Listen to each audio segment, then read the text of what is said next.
మంటరేపిన తమిళ రాజకీయంలో అనూహ్యంగా పళనిస్వామి సీఎం అయ్యే ఛాన్స్ దక్కింది.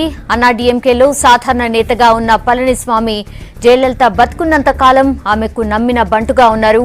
ఇప్పుడు పన్నీర్ సెల్వం తిరుగుబాటు తర్వాత శశికళకు బాసటగా నిలిచారు.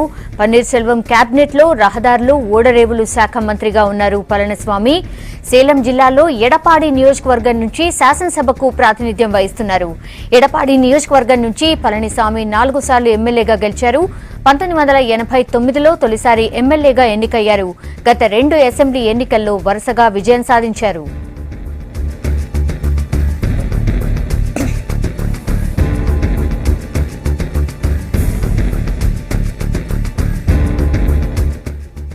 చెన్నై నుంచి బుచ్చన్న అందుబాటులో ఉన్నారు. బుచ్చన్న, తమిళనాడు అప్డేట్స్ ఏంటి ఇప్పుడు?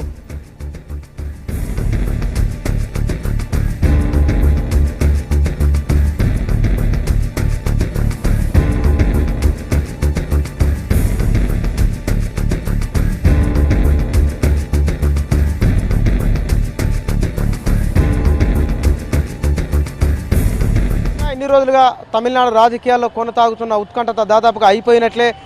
పళనిస్వామి ప్రభుత్వం ఏర్పాటు చేయడానికి గవర్నర్ గ్రీన్ సిగ్నల్ ఇచ్చిండు.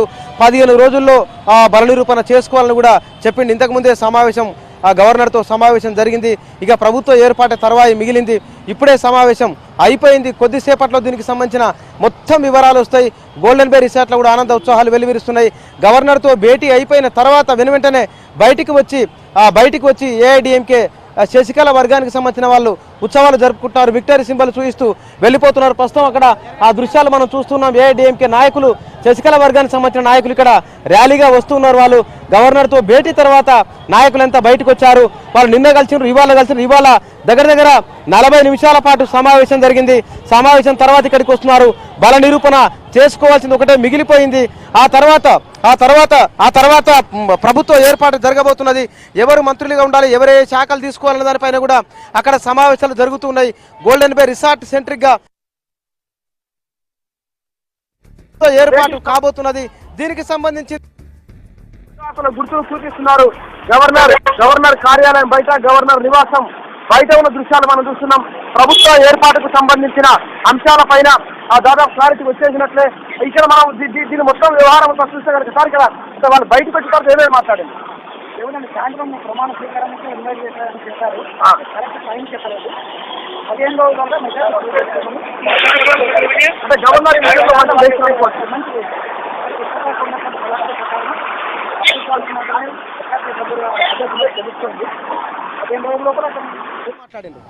ఏముందండి, సాయంత్రం ప్రమాణ స్వీకారానికి ఇన్వైట్ చేశారని చెప్పారు. కరెక్ట్ టైం చెప్పలేదు. 15 రోజులుగా మెజార్టీ ప్రూవ్ చేసుకోమని అవకాశం ఇచ్చినట్టు చెప్పారు. అంటే గవర్నర్ ఈ విషయంలో మంచి డెసిషన్ అనుకోవచ్చు. ఎందుకంటే ఇప్పటిదాకా ఉన్నటువంటి పరిస్థితుల ప్రకారం పళనిస్వామికి మాత్రమే మెజార్టీ సభ్యుల మద్దతు ఉన్నట్టు తెలుస్తోంది.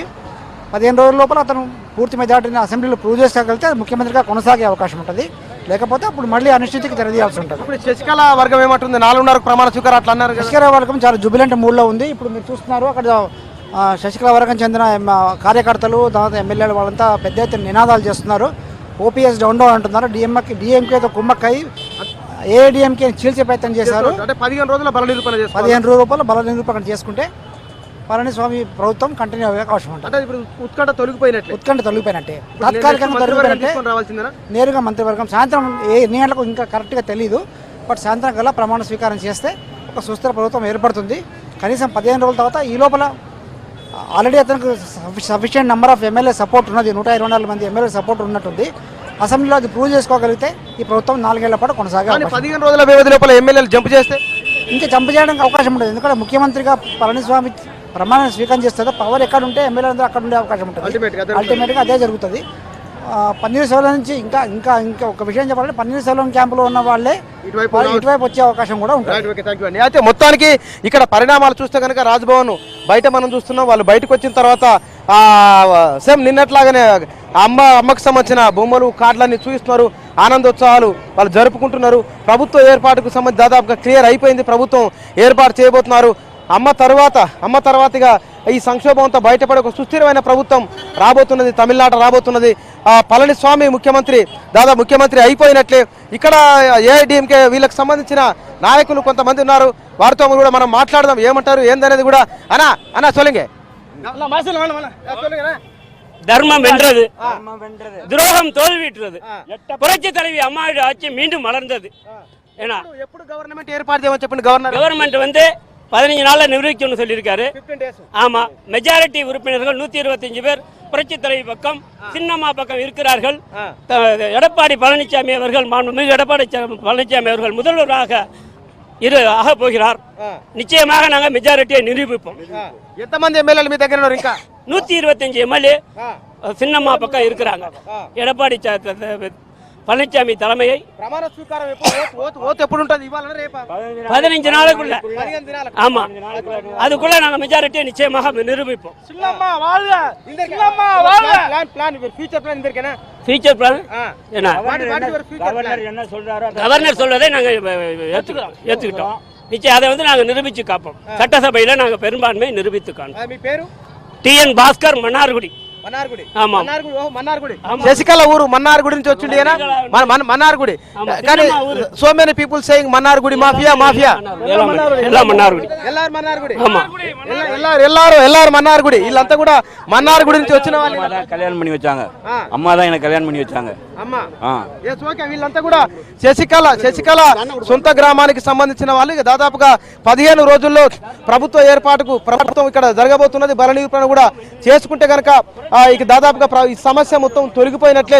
ఎమ్మెల్యేల బలం కూడా ఈయనకే ఉన్నది. గడిచిన కొద్ది రోజులుగా ప్రచారాలు జరుగుతున్నాయి. ఎవరి బలం ఎంత, ఎవరి బలహీనత ఎంత, పన్నీర్ సెల్వమే ప్రభుత్వాన్ని చేయబోతున్నట్ల రకరకాల చర్చలు, రకరకాలమైన అభిప్రాయాలు ఎంత వచ్చినప్పటికీ కూడా చిట్ట చివరికి పళనిస్వామి ముఖ్యమంత్రి, తమిళనాడు ముఖ్యమంత్రి కాబోతున్నాడు. ఇక ప్రమాణ స్వీకారం ఏంది, దాని వ్యవహారాలు ఇంకా తర్వాతి విషయం కానీ క్లియర్ అయిపోయింది.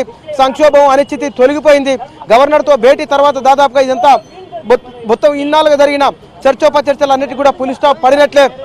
ఇందాక సౌమ్య మనం మాట్లాడిన వాళ్ళు మన్నార్గుడి నుంచి వచ్చిన వాళ్ళు, శశికళ సొంత గ్రామం వాళ్ళు, సొంత గ్రామానికి సంబంధించిన వాళ్ళు కూడా విపరీతమైన ఆనందాన్ని వ్యక్తం చేస్తున్నారు. మరొక వైపున గోల్డెన్ బే రిసార్ట్ లో పార్టీకి సంబంధించిన సీనియర్ నాయకులంతా సమావేశం అవుతున్నారు. మంత్రివర్గ జాబితా తయారు చేస్తున్నారు. ఎవరెవరికి ఏ మంత్రిత్వ శాఖ ఉండాలనేది కూడా వారు మాట్లాడుతున్నారు. బహుశా ఇవాళ సాయంత్రానికల్లా మంత్రివర్గ కూర్పు కూడా అయిపోవచ్చు. ఇక తమిళనాడు రాజకీయం కూడా దాదాపుగా ఇక మారిపోతున్నది. ఇక ముందు ఎట్లా ఉంటుందో తెలియదు. కానీ ఇప్పటికైతే ఈ వారం 10 రోజులుగా 11 రోజులుగా కొనసాగిన పొలిటికల్ గా జరుగుతున్న క్రైసిస్ అంతా కూడా దాదాపుగా అయిపోయినట్లే. కేవలం 15 రోజుల్లో బల నిరూపణ చూయించుకోవాలని ఆ ఎమ్మెల్యేలు మొత్తం అట్లే దాదాపు అయిపోయినట్లే. ఇక పళనిస్వామికి ఆటంకాలు తొలగిపోయినట్లే. సహజంగానే అధికారం ఎక్కడైతే ఉంటుందో ఎమ్మెల్యేలు కూడా అక్కడనే వస్తారు. పన్నీర్ సెల్వం దగ్గర ఉన్న ఎమ్మెల్యేలు దాదాపుగా ఇటువైపు వచ్చే అవకాశాలే ఎక్కువ కనబడుతున్నాయి. వాళ్ళు వస్తారు కావచ్చు, వచ్చే అవకాశాలే ఎక్కువ ఉన్నాయి. అయితే ఇంకా పరిణామం ఎట్లుంటుందో మరి తెలియదు మనకైతే. కానీ ఇప్పుడైతే ఖచ్చితంగా గవర్నర్తో భేటీ తర్వాత ఉన్న వాతావరణం, భేటీ తర్వాత ఇక్కడ జరుగుతున్న ఆనందోత్సాహాలు శశికళ వర్గంలో ఎట్లా వ్యక్తం అవుతున్నాయో చూస్తున్నాం. అక్కడ కూడా జైల్లో ఉన్న శశికళ ఇక్కడ జరుగుతున్న ప్రతి పరిణామాన్ని తెలుసుకుంటున్నది. ఇవాళ పొద్దునామే ధ్యానం చేసిన తర్వాత లైబ్రరీకి వెళ్ళి పుస్తకాలు చదువుకున్నది. ఇవాళ దినపత్రికలు మొత్తం తెప్పించుకున్నది. ప్రభుత్వ ఏర్పాటుకు సంబంధించిన వ్యవహారం ఇప్పటికే ఆమె చేరిపోయింది. అక్కడ కొంతమంది శశికళ దగ్గరికి కూడా కొంతమంది ఏఐడిఎంకే తన వర్గానికి సంబంధించిన నాయకులందరూ అక్కడికి వెళ్ళిపోయారు. విషాదంలో పన్నీర్ సెల్వం టీం మునిగిపోయింది. వారు ఏం చేయాలో వాళ్ళకి తోచడం లేదని చెప్తున్నారు. మేము ప్రజాస్వామ్యం గెలిచిందని, మా మోసం పైన మేము జయించామని ఇక్కడి వాళ్ళు చెప్తున్నారు. ఓవరాల్ గా చూసుకున్నప్పుడు నిన్న మొన్న జరిగిన ఉత్కంఠత మొత్తం ఉన్నది. ఏం జరుగుతుందో, ఎక్కడ పరిణామాలు ఎటు దారి తీస్తుందో, ప్రభుత్వం ఉంటుందా పోతుందా, వేరే వాళ్ళకి ఎవరికైనా అవకాశం వస్తుందని రకరకాల చర్చలు జరిగినాయి. అన్ని చర్చలు పటాపంచలైపోయినాయి. ఆ పళనిస్వామి ముఖ్యమంత్రి ఖరారైపోయింది. తమిళనాడు రాజకీయ అనిశ్చితికి తెర అయిపోయింది. ఇక్కడ ఇక సుస్థిర ప్రభుత్వం రావడమే తర్వాయి మిగిలింది. కేవలం 15 రోజుల్లో బల నిరూపణ ఆయన చేసుకోవాల్సింది. ఆ వ్యవధి గవర్నర్ ఇచ్చింది కాబట్టి దాదాపుగా సమస్య మొత్తం అయిపోయినట్లు అనుకోవచ్చు. సౌమ్య, బుచ్చన్న, ఇదంతా చూస్తే చిన్నమ్మ శబదం వర్కౌట్ అయినట్టే అనుకోవచ్చా?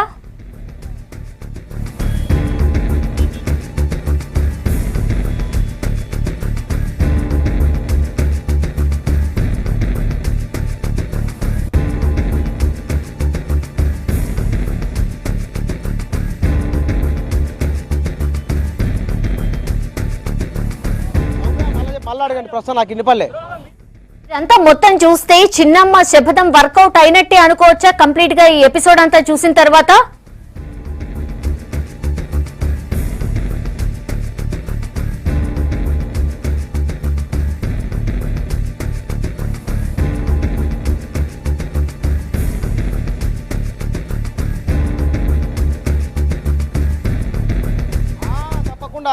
తప్పకుండా శశికళ వేసిన ఎత్తుగడ పారింది.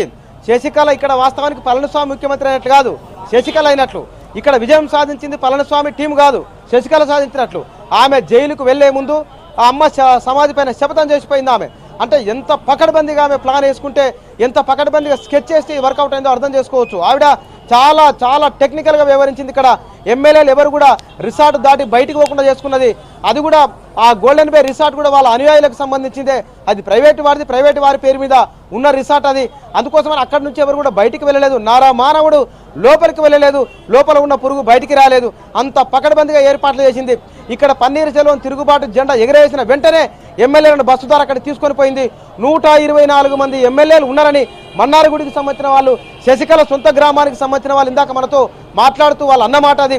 వాళ్ళు వాళ్ళ ఊరి పేరు మీద వచ్చిన అప్రదిష్ట, వారి పేరు మీద రకరకాల వచ్చినాయి కాబట్టి వాళ్ళు చాలా ఆనందంగా ఉన్నారు. శశికళ విజయం సాధించినట్లు, శశికళ వెనుక ఉండి నడిపిన వ్యూహం పనిచేసినట్లు, పన్నీర్ సెల్వం తిరుగుబాటు ఇక్కడ పనిచేయనట్లు. పన్నీర్ సెల్వానికి 10 రోజుల వ్యవధి దొరికింది. ఈ 10 రోజులలో నిజంగానే చక్రం తిప్పాలంటే కనుక మన దేశంలో ఎన్నో రాష్ట్రాల్లో ఎన్నో రాజకీయ పరిణామాలు జరిగినాయి. మరి పన్నీర్ సెల్వం మంచి స్వభావం, పన్నీర్ సెల్వం చేతగానితనము, పన్నీర్ సెల్వం వద్దనుకున్నాడు, పన్నీర్ సెల్వం వాళ్ళందరూ నా దగ్గరికే వస్తారనుకున్నారు, నేను ముఖ్యమంత్రి కొనసాగుతాను అనుకున్నాడు. ఆయన ఏమనుకున్నాడో తెలియదు. కానీ శశికళ వేసిన వ్యూహం అయితే పక్కగా పనిచేసింది. 15 రోజుల్లో బల నిరూపణ పళనిస్వామి చేసుకోబోతున్నాడు. ప్రభుత్వ ఏర్పాటుకు గ్రీన్ సిగ్నల్ వచ్చింది. ఈ విజయము అక్షరాల, ఈ విజయము మొత్తానికి 100కు 100% శశికళదే. ఈ విజయము శశికళ చేసిన వ్యూహము, ఈ విజయము శశికళ చతురతకు, శశికళ రాజకీయానికి, శశికళ రాజకీయ తంత్రానికి, శశికళ అమ్మ దగ్గర నేర్చుకున్న రాజనీతికి నిదర్శనం అనుకోవచ్చు. ఆమె ఇన్ని పరిణామాలు జరిగినా మొత్తం తమిళనాడులో ఉన్న 90% మంది ప్రజలు వ్యతిరేకించినా సరే ఆమె ఎక్కడ వెనకడిగేయలేదు. శశికళ తాను ముఖ్యమంత్రి అవుతున్నప్పుడు ఇక్కడ కొన్ని పత్రికలు, ఆన్లైన్ వెబ్సైట్లు, ఇంగ్లీషు హిందీ మీడియాలు, ప్రాంతీయ రీజనల్ మీడియాలు పోల్ నిర్వహిస్తే కనుక 10 లక్షల మందిలో 9,90,900 మంది ఆమెను వ్యతిరేకించారు, 100 మంది సమర్థించారు. కానీ ఇక్కడ టెక్నికల్గా ప్రజల మద్దతు అవసరం లేదు, ఇక్కడ ఎమ్మెల్యేల మద్దతు అవసరమైంది. ఆ ఎమ్మెల్యేల మద్దతు పుష్కలంగా ఉన్నది. ఆమె పావులు కదిపింది, ఆమె చెస్సులో చెక్ పెట్టింది. చెక్ పెడితే ఎగిరిపోయింది పన్నీర్ సెల్వం. చాలా అద్భుతమైన ఆట ఆడింది ఆమె. రాజకీయంగా తన చతురతను ప్రదర్శించింది. రాజకీయంగా 33 సంవత్సరాలు జయలలితతో నేర్చుకున్న రాజకీయ తంత్రాన్ని ప్రయోగించింది, విజయాన్ని సాధించింది. ఆమె జైల్లో ఉన్నా సరే ఇక ప్రభుత్వాన్ని నడపబోతున్నది, జైలు నుంచే పార్టీని నడపబోతున్నది ఇప్పటికైతే. కానీ రేపు ఎట్లా మారుతుందో, రేపు ఎందుకంటే ఒక్కొక్కరు అంచనాలు తలకిందులు కావచ్చు. వచ్చిన అవకాశం జారిపోయింది. అయితే తన ప్రతినిధి మాత్రం ఇక్కడ ముఖ్యమంత్రి అయ్యిండు, ప్రతినిధిని చేసుకోగలిగింది. ప్రతినిధి ద్వారానే మంత్రాంగం నడపబోతున్నది, ప్రతినిధి ద్వారానే పార్టీని కూడా నడపబోతున్నది. తమిళనాడు రాజకీయాలు ఇప్పుడు బెంగళూరు శివారులో ఉన్న పరపాగ్రహారం జైలుకు మారిననుకోవచ్చు. అది పవర్ సెంటర్, ఆ జైలే పవర్ సెంటర్ కాబోతున్నది. అక్కడి నుంచే అధికార కేంద్రం, ఇక్కడ సచివాలయం కాదు, అధికార కేంద్రం ఏఐడిఎంకే కార్యాలయం కాదు, అధికార కేంద్రం ఇప్పుడు జైలు కాబోతున్నది. అక్కడి నుంచే పరిపాలన వ్యవహారాలు, అక్కడి నుంచే పార్టీ వ్యవహారాలు జరగబోతున్నాయి. మొత్తంగానే శశికళ వ్యూహం పకడ్బందీగా అమలైంది అనుకోవచ్చు. సౌమ్య. ఎస్, ఓకే బుచ్చన్న, మొత్తం మీద అది తమిళనాడు సీఎంగా పళనిస్వామికి అవకాశం ఇచ్చారు గవర్నర్. బల నిరూపణకు 15 రోజుల గడువు కూడా ఇచ్చారు. రాజ్భవన్ దగ్గర అన్నాడీఎంకే కార్యకర్తల సందడి ఇంకా కొనసాగుతోంది. 124 ఎమ్మెల్యేల మద్దతు ఉందని గవర్నర్కు స్వామి క్లారిటీ ఇవ్వగలిగారు. సో తమిళనాడు కొత్త సీఎంగా పళనిస్వామికి ఛాన్స్ ఇచ్చారు గవర్నర్.